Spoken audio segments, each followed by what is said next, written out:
Tonight, a Fox 19 investigation into a program that gives some property owners tax breaks. And these incentives are available to anybody to apply for. But many Cincinnati residents don't even know about them. Fox 19's Jennifer Grove is following the money. And Jennifer, these tax abatements are saving people millions, but it's not a free ride, is it?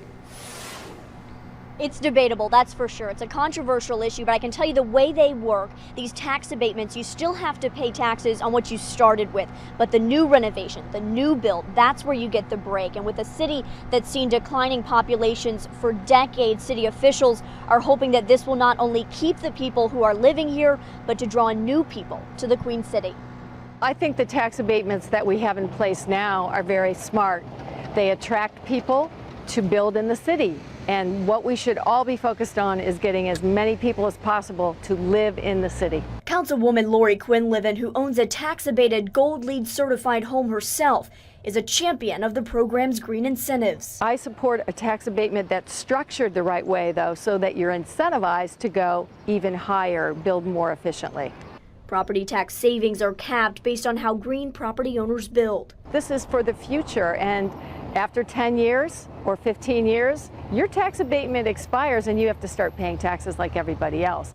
According to the city, last year 256 properties took advantage of the residential tax abatement program. 110 were new construction and the rest renovations. A survey by the city showed 81% of homeowners of newly constructed homes said the program impacted their decision to move to the city. Really, it amounts to a bribe. You have to bribe people to live someplace.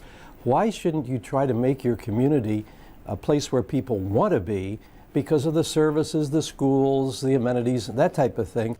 Hamilton County Auditor Dusty Rhodes has been an outspoken opponent of the programs. If you live next door to me and you're not paying your fair share, maybe I'm not taking it all, but somebody's got to make that up. Somebody's got to pay for the services. Somehow you've got to do that.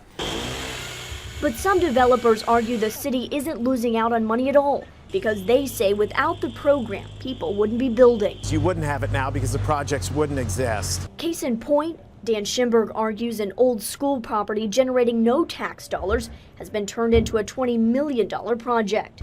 This particular project could not have happened and would not have happened without that abatement.